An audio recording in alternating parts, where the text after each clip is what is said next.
All right, welcome back. We're back for session 3. I'm Holly Clements. I'm SSKB's Victorian General Manager, and today with me I've got Greg Gladen of Chief Maker. Welcome back, Greg. G'day, Holly. Good to be back again. So, for everyone's benefit who hasn't been with us for the past 2 sessions, Greg is an executive coach. He's based in Melbourne. He's in lockdown with us. So, everything that he is recommending or talking about, he's testing out himself in Melbourne. Greg's coached senior executives from more than 100 companies across 5 continents. Some of the most in-demand C-suite executives and elite sport coaches in Australia. Last week we talked through mindfulness, and I've got to say after that session I'm feeling a lot better about being in lockdown at the moment. Hey, that's good.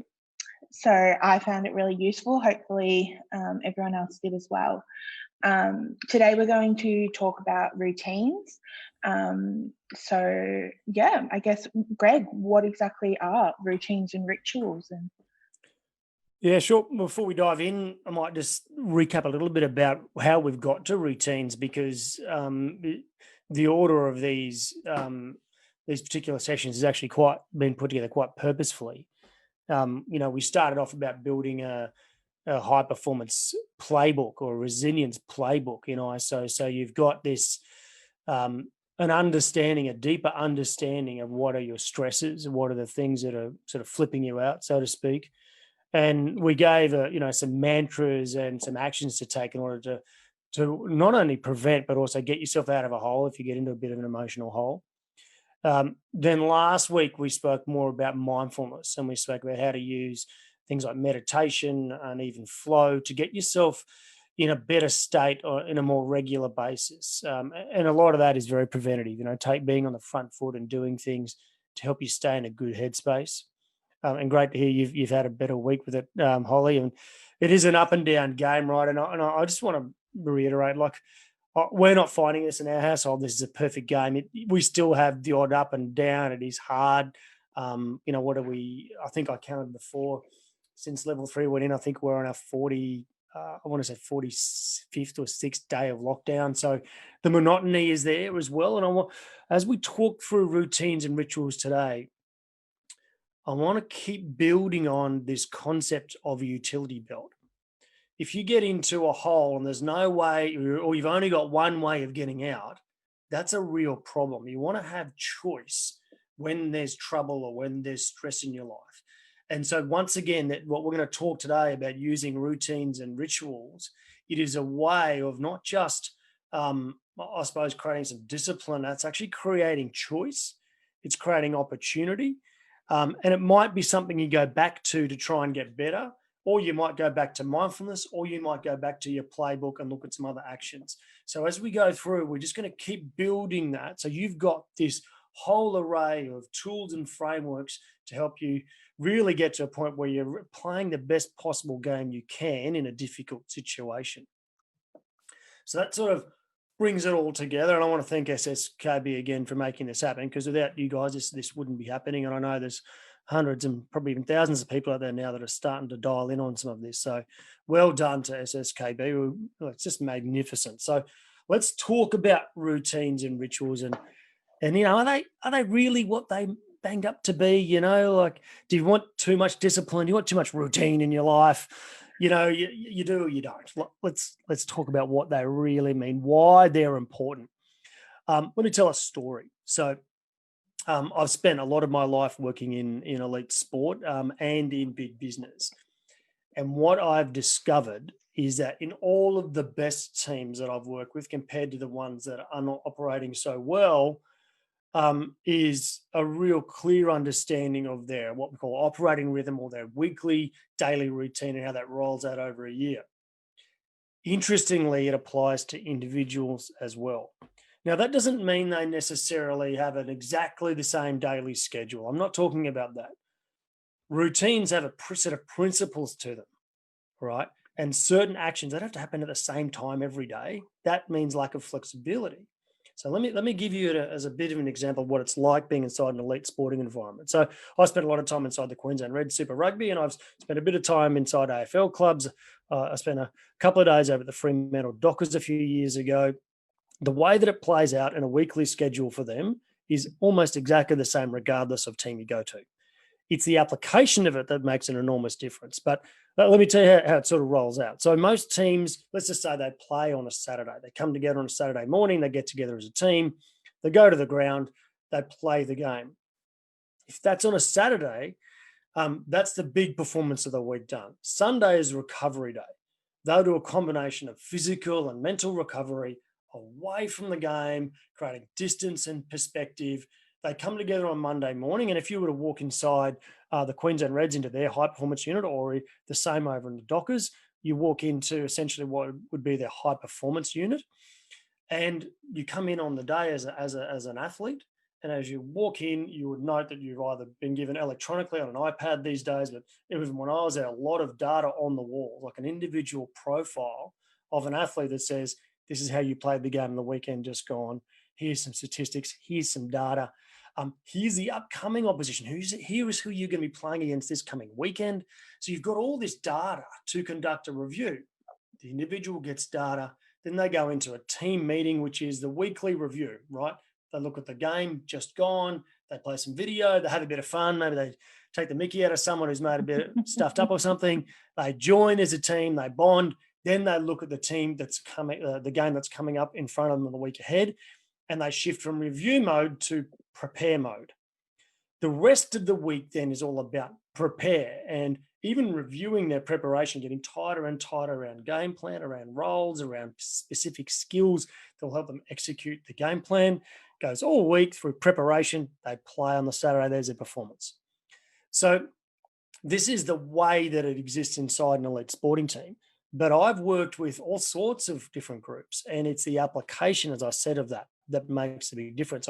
What we want to talk through today is the principles and a little framework to help us in ISO as individuals in a really weird scenario deal with that. Because just like we said with your old resilience playbook might have been great in a formal world, doesn't apply to this world of ISO.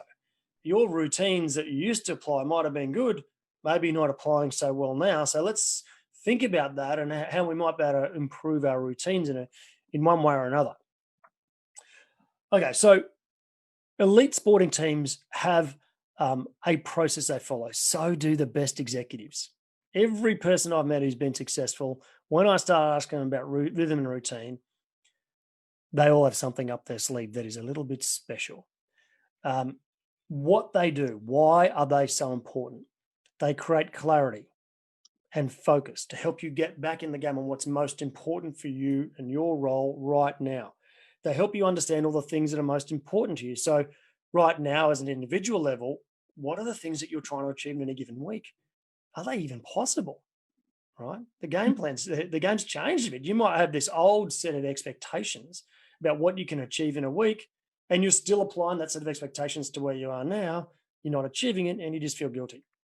You don't feel like you're living up to level of performance like you should. You assume other people are doing a wonderful job. They're not. Don't worry. They're battling just like you and I, right? It helps. So that in that sense, it helps you create some balance. They also help you grow, right? A rhythm and a routine, if you get it right, if you remember I mentioned the elite sporting teams, they've got a review session. What does that do? Locks in performance improvement because they're getting better. They're reviewing themselves every single week. So there's this whole myriad of wonderful positives that come out of rhythm and routine. Equally, if you get it wrong, you get all the negatives, right? If you don't do growth or you don't have a good review session, it can actually lead to stalled growth. It can stop you getting to the next level. If you don't, when you get to a place of performance in your routine, you don't dial up and get involved and get ready, it can be really negative. So you can put too many things in your routine. You can really get it wrong. So what we're going to talk today about is building your routine, but also understanding that some of the principles of process excellence, so things like what Toyota did and Lean Six Sigma and all that, are built on the fact that there is a feedback loop on your routine itself. So your routine should get better and should always adapt and be agile, right?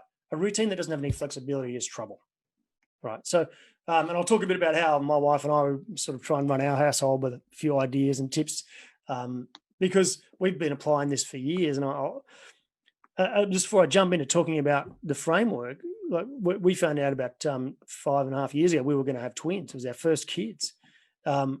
We didn't know what we were doing. I had no idea, and it was just, when you bring the kids home, it's just chaos in the house. Like, because you don't know, first of all, we don't know what you're doing. You don't have any systems at work. Someone's trying to do bottles, someone's trying to feed, or there's just nappies everywhere. And so my wife and I just had this little meeting every day, like at the end of the day.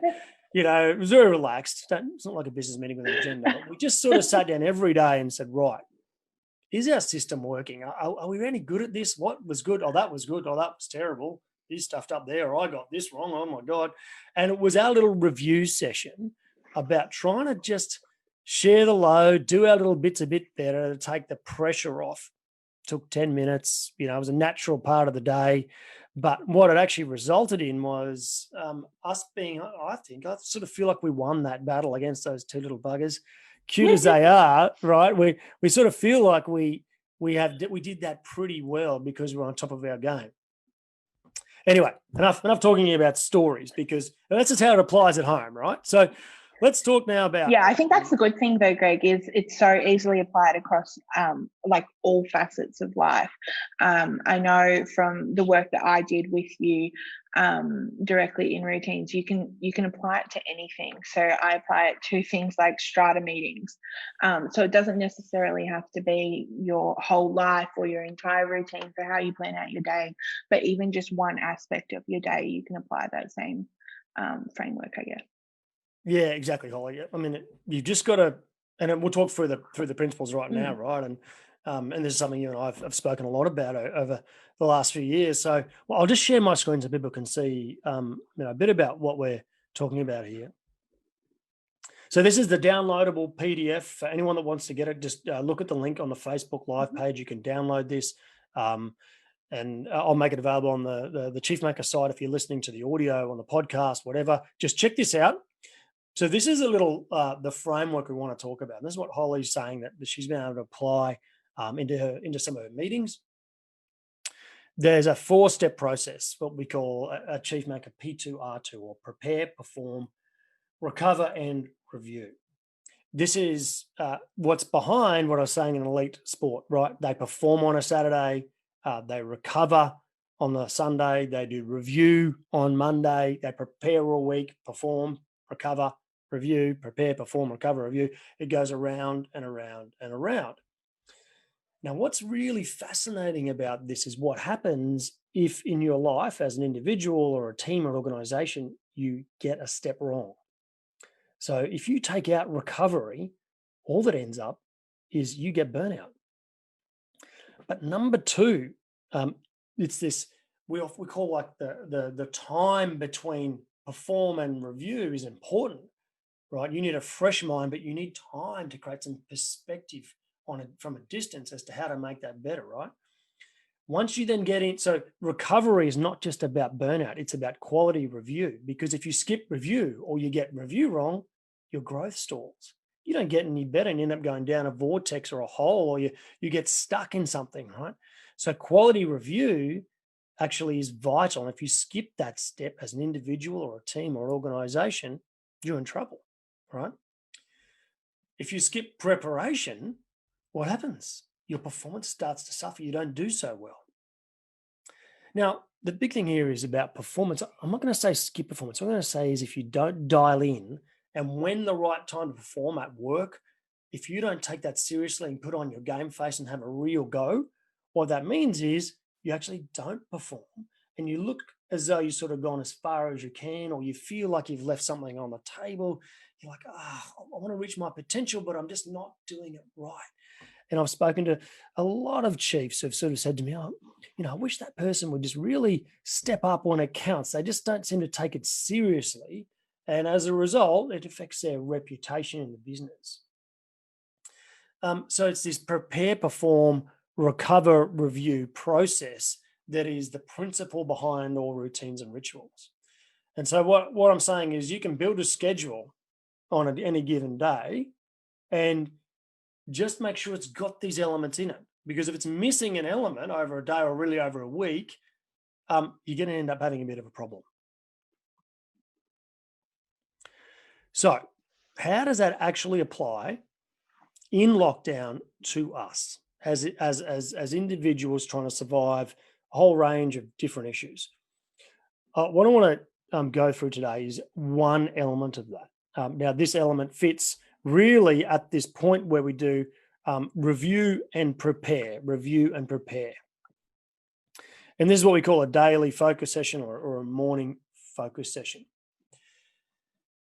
Now, this is something that when you first start out, you might find it a little bit, it'll feel a little bit clunky. It won't quite work too well. But this process for me now takes 5 minutes. Right? It's really simple. It's part of my just dial in at the start of the day. So what we do, and I'll just talk through this, there's these steps you go through. First of all, there's step one, which is in the 5-step little plan you see. It says, how did I perform yesterday? Update your mind maps, reset your focus, refine actions and meetings for the day, weekend, and plan outcomes. So what we've got here is this thing that sort of says the first step 1, 2, and 3 is really about setting up your focus and your priorities. And I want to make a really important point about that. Right now, it is very likely that your set of priorities is vastly different to what happens when you're in a normal life. You're in lockdown. You can't do as much as some of the stuff you might want to do. Maybe you're being asked to do more stuff at work. Maybe you've got kids at home and you're trying to do lockdown parenting or schoolwork, homeschooling. And all of a sudden, you're being required to shift your normal set of focus points or your priorities. So what is important is that at the very beginning of the week or a focus session, you actually just start sitting, okay, what is most important for me now? When you've made that list, you need to delete some priorities, because what you will find, and this is why I say that quite purposely, because most people, when they look at their weekly priorities, have far too much. It's not achievable. And as a result, you get to the end of the week and you go, oh, I didn't win. I didn't get all those things done. But actually, the list of things that you set up was never achievable in the first place. So there's no schedule in the world that's going to win. You've just added too much to your calendar. So sitting there and saying, right, how did I perform yesterday? A very quick check-in. Is there anything I need to fix up? Did I say the wrong thing to someone on Zoom? Did I not get it right with my partner? Or did I say something to my kids? Right, how did I is there something I've got to do to recover? Get myself back on track. 2, update mind maps. What I mean by that is mind maps is a wonderful way of setting out your priorities, both at work and at home, and ensuring you've got a real clear picture of everything. We just, on the other podcast that I do called The Inner Chief, we just had an interview with a guy called Ron Gorsey go live. And Ron is known as a turnaround king. He's a CEO of a whole range of companies over the last decade. And Ron talks about using mind maps to create clarity. Right? And they're an important part of routines, because what they allow you to do is identify where the focus points are. So the most important thing is, in this weekly focus section on rocks, we get down the 2 or 3 or 4 things that are most important for us to achieve by the end of the week. Now, when you're doing this, it might be some work stuff, it might be some family stuff, it might be some personal health stuff. Get it all in there. Don't just make it one-dimensional, because this is about you in ISO, not just work, right? It's about your family and also you live with, might be some friends as well, getting all that right. So once you know what your focus is, what we then want to do is, this is where you sort of see step 4 and 5 here. It's reviewing your schedule and saying, okay, the week ahead, how do I do this the best possible way? Right? What meetings should go where? What discussions should go where? Where should I do workouts? How should I check in with my partner? When am I going to be doing homeschooling? When is my partner going to be doing that? And just sitting there saying, okay, right, this is how the day's going to go. This is how the week's going to go. Now I'm sitting here, I'm doing my review and my planning. How do I start to prepare for those things right here, right now, so things are done well? So you'll see here at the bottom of this morning focus session, these key meetings, which are all the actions, the things that I'm going to do today. Then what we want to say is maybe what's the outcome of that meeting? So, and this might even be maybe a one-to-one with a team member you've got to do via Zoom, or a meeting with your boss, or it might just be my fitness session, right? So it doesn't have to be a meeting, it can be an action as well. We use the principle of begin with the end in mind. What's the outcome? What do I want from that? And if you imagine you're walking into a meeting, or you're getting to a certain activity in front of, and you know what you want out of it, you know the outcome, right? You're already in front of the game already, because you're clear in your mind of what you're trying to get to in that meeting or whatever it is. Then you've got to say to yourself, and you're doing this right at the beginning of the day, what are the key messages, the assets? It might be the mindset, the context, whatever it is. What do I need to say or do in that thing that's coming up that'll get me the outcome I want? So this is exactly what a football team does, or a netball team, right? They say, right, the game we've got up on the weekend is we want to win. We want to play the following strategy. How are we going to do that? Well, I'm going to do this. You're going to do that. We're going to play this way. So when they get on the field, which is an intense environment with time pressure, they already know what they're doing. It's the same. I think that's like the most important part that resonates with me the most, Greg, is that, I guess, preparation side of things. I do it with everything. I don't necessarily write it down about everything. But in my head, I notice myself doing it constantly, that I'll just be like, okay, I'm going to go and have this conversation. This is what I want out of the conversation. What do I need to do to get it across the line, kind of thing. And you find, I guess, once you've done it a few times, that it just happens. Beautiful, right? And I'll stop sharing now the screen, but people can download that when they want. But Holly, that's exactly how it works. Routines, you get better at it, right? I mean, that daily focus session now in my head is, it's fast, it's easy. I can do that prep. I can think about a meeting that's come up, right? So something like this, I might spend quite a bit more time doing preparation on, but if it's just one meeting where it's talking back and forth, I think about the outcome, the key things I've got to say. I'm going to look calmer. I'm going to get better results. It's going to make me more mindful in the moment. I'm going to build trust with someone. If I shift that into just being at home, being present, like if you're finding it really hard to switch off, so one of the key activities is my switch off into family time. Work out what the outcome is. Work out 2 or 3 things you're going to do to help you do that, right? Because I know a lot of people right now are struggling with the switch between activities, but they're not looking at all at how they're doing that, right? Do you put on a certain, I always say when you go to work, you put on a power suit, because that gets you into sort of Superman or Superwoman mode, and you go to work, right? You put on your game face. How are you putting on your game face? Like one of our tricks in our household is we get up in the morning, everybody gets fully dressed. Kids, mum and dad, we all get dressed for the day ahead, right? Breakfast is done, lunch boxes are packed the night before. So when we get into our day that's upcoming, it just runs a lot smoother. So that's just a little thing I think we can all use to apply. So if you think about that framework, and the whole idea is you get to do the things that are the most important for you right now, and you get to do them with some level of excellence. Now, I'm not saying you'll necessarily be as great as normal, right? Because there's a whole range of other issues, but I'm hoping that you can just get a few 1%ers, be a little bit better at one thing, a little bit better at something else, and improve. Even if you say, well, to your partner, how are we doing homeschooling? How does homeschooling work? Hello, little buddy. Here we go. This is home. This is parenting from home. There you go. I love it. You better say hi. Say hi. Hi. Hi. Hey, say hi. Hi. What is it? Okay, baby. Okay, you play in the team. Or you're going to stop for a bit. Okay. I'm sure Mummy will come in a minute. Anyway, we'll keep going. Eh?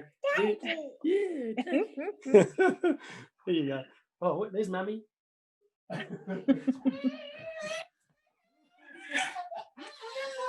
She wanted to do the Facebook Live, right? Oh, we've all been there. Dying to get on it. Oh, yeah. Where was I? Ollie, remind me. Oh, we're just kind of going through, I guess, how it comes more naturally the more you do it. Which I found for sure. And yeah, not just with work stuff, but especially with home stuff, you just find that you learn how to do it, and then it just comes naturally. I'm probably the opposite in terms of working from home and getting dressed every day. That's my favorite part of working from home, is not having to get dressed up. Yeah. But there's definitely other things that that you do to just kind of put on that power suit and get into work mode instead of around mode. The reason why I want to talk at the level of principle rather than saying this is my schedule, this is what I do, is it helps people make their own decisions about what's most important for them in their routine, right? So the other point, and I really want to come back to, like, what are some of the pitfalls in routines, right? The first pitfall is no flexibility. If you've if you've just got something you do every day or you don't do, then you're stuck, right? So a routine needs to be flexible. It needs to be able to, particularly now, like my wife and I, we're sharing this parenting thing while we're working. And so we can't just have some rigid thing because I've got meetings a certain time of the day and she's got other times. And so you're back and forth and, we're all doing that. So I think that's important. The second big pitfall of routines is you don't review the routine in itself. So I remember I was giving this, I was giving a keynote at this conference, and this guy, we're talking about this exact topic, and this guy said to me, thanks, mate, great topic, but every day I get up and I go to work and I do my priorities, but for the life of me, I can't seem to stay focused. And I said, hey, no worries, you're not alone there, mate. Everyone goes through this particular challenge. Can you explain to me just quickly, how do you go about your prioritization? How do you do that? Just lay it out, in 5 or 6 steps. And he goes, I don't really know. And I thought, okay, well, this is the problem. I said, I hope you don't mind me saying that if you can't describe, this is an Edwards Deming quote, who's one of the founders of Process Excellence. He said, if you can't describe what you're doing as a process, you don't know what you're doing. Right? And that can be hard news sometimes. That if I said to you, can you describe how you create your routine? Can you describe how you prioritize? Most people, to be honest, are sort of battle with that. And so what we want to be able to do is, the whole idea is you get a routine so that you can improve it, so you can adapt it in the moment. That's what's really important. On that point, Greg, is there a way that you can prioritize, and I don't know if there's an answer to this, but is there a way that you can prioritize it so that you're prioritizing things correctly? Do you have any tips around how to prioritize exactly? I know I sometimes find myself prioritizing things, especially with work, just based on how long things have been outstanding or who's going to follow up first and that sort of thing, whereas it's not necessarily the most important thing in terms of outcomes. Yeah, sure. I mean, I always go back to Covey's quadrants. If you've never seen Covey's 4 quadrants on importance and urgency, we'll put it up maybe I'll put an image in the Facebook comments. Yeah. And it just talks about if you've got essentially urgency on the one axis, it says something's urgent, something's not urgent, something's not important, and something's important. Up in this quadrant is important but not urgent. These are strategic planning, this is reviews, this is preparation. Then you've got urgent and important, right? And that's really urgent stuff that you've got to do now. A customer calls you up and says, we've got a problem. Right? Or your boss says the same thing, we've got a problem. Right? The ones at the bottom are where we leave a lot of stuff on the table. These are the non-urgent, non-important, or non-urgent important activities, right? And you know what happens? We spend way too much time, what I call south of the line, in the non-important activities, right? And we sit around just, oh, wow, like we just waste so much effort and time in that space. And I think if you just sat down and did a quick audit of your day and said, well, all I need to get back is an hour a day to shift onto some important stuff, or even an hour or 2 hours a week, you can always find it, right? So maybe doing a bit of an audit on yourself about how you spend your time. So that you can, doing emails and blocks and things quickly reduce the amount of time you spend on emails. And there's a whole lot of great resources out there about this. I'm happy to share some of those resources, but I'll get back to some of the classics. I found that's really good. You can talk more advanced prioritization, where we start aligning organizational vision and business and goal down to team role and individual role, and getting the right KPIs right so we stay focused. But at home, it's different, right? We don't have that. So Well, and was what we're going to talk about. I think it's going to be in session 6 is getting clear on your personal priorities, because they need to be linked to your personal vision and your personal goals. I'm going to talk about building a life scoreboard and all that. But that's a sort of a session in itself. So let's get, if people want to know more about that, let's tune in another 3 weeks' time. That's one of my pitfalls, I guess. Where else do you think that most people go wrong in terms of setting routines and, I guess, following them? To be honest, I think step 1 is they don't have a routine. And I think step 2 is they don't do review. That to me, like, that is the biggest pitfall. Is all process excellence has this what we call a feedback loop. So you do what you do, then there's a feedback loop that tells you, are you any good at it? But if I said to someone, what is your routine? They would say something, right? If I said, when do you review that routine? They would say never. And I would say, if you can just do that, if that's the only thing that comes out of today, is some flexibility about how you define the day, how you're going to spend the day in the week, that adds enough to your utility belt to make a performance improvement, right? And as I said, you can do that to home and the way you run your household.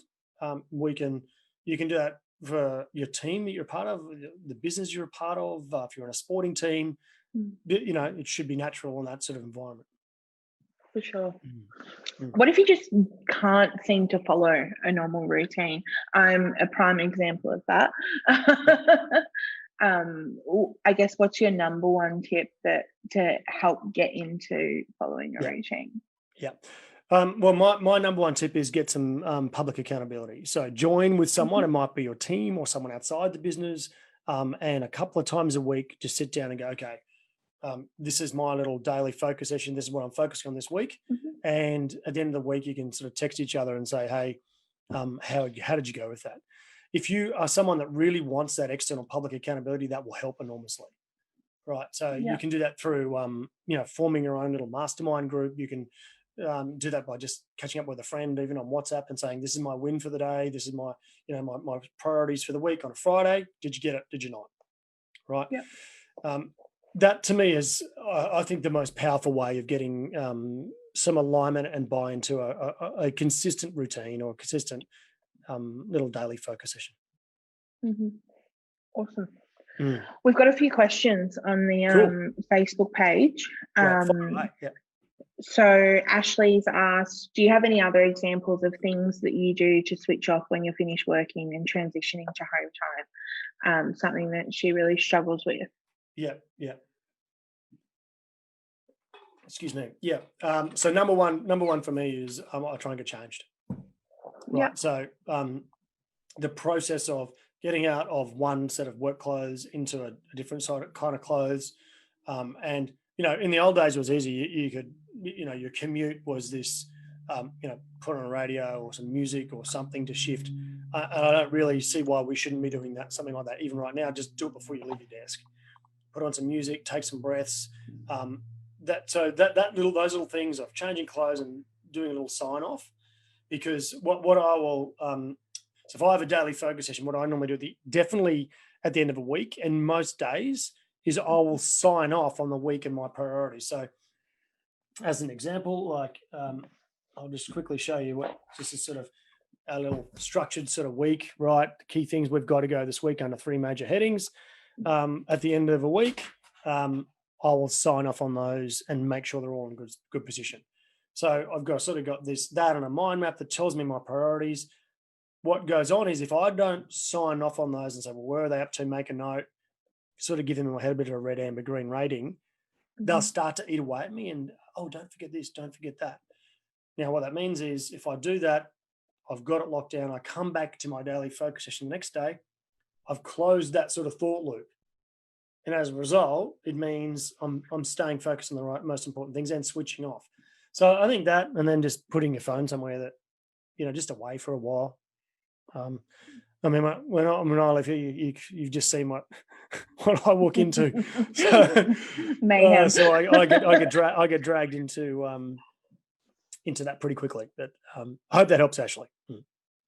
Awesome. What other ones have we got? It seems to be a really big issue. We've got the same question from Abby, or a similar question around switching off. I think that's probably one of the biggest issues that most people from who I've Yeah. spoken to are really struggling with isolation. Yeah. I found that a lot of the time it's because I'm working from the kitchen table. Yeah. So it's Mm. because in the living area, kitchen, dining Yeah. area, the computer's there. So I'm kind of like, oh, I'm just Yeah. cooking dinner. I'll just quickly log back on and, Yeah. and Yeah. go do this kind of thing. Okay. This is Um, really common now, and mm, I know my wife has this trouble as well, where it's not so much switching off, I suppose. It's just never switching off. I think one of the things that's come out of ISO is a lot yeah, of people are working longer hours. Because commute definitely. is gone. That they've got the social platforms that are now deeply ingrained in work. There's a whole range of them, from Slack and Work App to all these sort of Hmm. things, or MS Teams. And the problem is we keep posting on them until 10 o'clock at night. And then, oh, I've got to Hmm. see that. I've got to see that. Oh, what did they say about this? And so my tip for that, like, is dead honest, is shut your computer and pack it away. Put it Yeah. in a bag if you have to. Right. Because, and like, I've deleted the social apps all off my phone. I don't have any on my phone. I'll actually get Instagram because you have to. But I don't check any other social app except from my laptop once a day. Yeah. And that process of shutting the computer, unplugging it, putting it away for the night, guarantee you help you switch off. Now, if you're in a leadership position and you are continuing to make posts at night, you need to be very wary of the message that is sending to everyone in your team.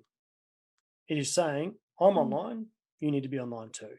So I hope in particular that as we move to a more remote working environment, we start to become more aware of the fact that the more we send those messages as leaders, the more we are asking people to work 24/7, Mm. which means no recovery. It means terrible review, and it means our people will burn out and not provide quality work.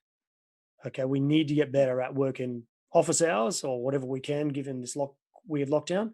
But that's something I think is really important. Yeah, definitely. Definitely. And if you notify people and say, I'm not online after hours, they'll start to respect that. Yeah, absolutely. Mm. And I guess one of the other questions that I had is why getting it right is so important. Because yeah, Mm. I'm kind of Yeah. anti-routine, so I've always kind of Yeah. been like, oh yeah, follow a routine, but it's very Yeah. flexible. Yeah. So I guess why do you think that getting it right is so important? Yeah. I think let's be clear on the difference between a schedule, or where the meetings and your calendar, and the principles of routines, which are prepare, perform, recover, review. Um, the prepare, perform, recover, review should tell you, along with your prioritization, what your calendar looks like. I don't care if your calendar changes every day, right? But do you have those pillars in there that say, well, we do good prep, we do good review, we prepare with we do performance with our game face on, and we have good recovery. Why is it important? Because you skip a step and something goes horribly wrong. You're just not at your Mm, potential. Every high mm, performer I've met is getting most of these steps right almost all the time. mm, They don't realize it because they go, I don't have a calendar, or I don't have a schedule. Oh, yes, you do. Trust me, here it comes. And I think a lot of people that leave a lead environment and go to another world, they can't believe the lack of review. Right. I remember I did this. We're doing a leadership course down here for a big construction company. It would be 7 or 8 years ago, and we used to bring in all these legends of sport to come and talk to the leaders for just about 90 minutes. I remember we did 2 back-to-back courses. On one course, we had a guy called James Kelly, who's a legend of Geelong Cats, and then Sterling Mortlock, who is a legend of rugby, who was living down here at the time. 2 different courses, 2 different speakers. Now, what was fascinating to me was after they'd spent around 90 minutes chatting to these leaders, I walked them over to the elevator and sort of shook hands and said, thank you so much. And I remember the first session, James Kelly said to me, he said, hey, Greg, look, that was great. We need to sit down. I want to have a coffee with you in a few days' time to do some mm, feedback. Just tell me how I can get better at this. I was like, no worries, mate. We'll do that. It wouldn't have been, it was exactly 3 days later. We had Sterling Mortlock there, former Australian captain. And I walked him over the elevator. I said, mate, thanks so much. Just so brilliant to have you here. Thank you for all your guidance and your wisdom. And he goes, no worries, mate. Hey, I want to go have a coffee with you in 3 or 4 days' time to do some feedback. I said, did you call James and arrange the same language? Like, it literally, they asked almost word for word. I thought I was listening to a tape recording. No, that is remarkable. It is ingrained in people who live in excellence. That's what this is about. It is, and to be honest, it is the most simple way of starting to get some excellence in your life. Yeah, definitely. Yeah, that's one of the key takeaways for me from this. Yeah. Awesome. Well, we're sort of at 40 minutes. Well, if anyone else has got comments, just keep putting them on Facebook. You know that I'll answer them. I'll do my very best, keep answering, and we'll keep powering on. What are we talking about next week? I think next week. Touch on that? Yeah, I think next week we're going to be doing a combination of homeschooling and home parenting. I think. I just want to double check that. If it's not right, we're gonna shift. I can't remember what we said we'd do. Awesome. Good job. Beautiful. All right, we'll see you next week. Thanks again. Great. Thanks a lot. Take care, Holly. Cheers. Bye.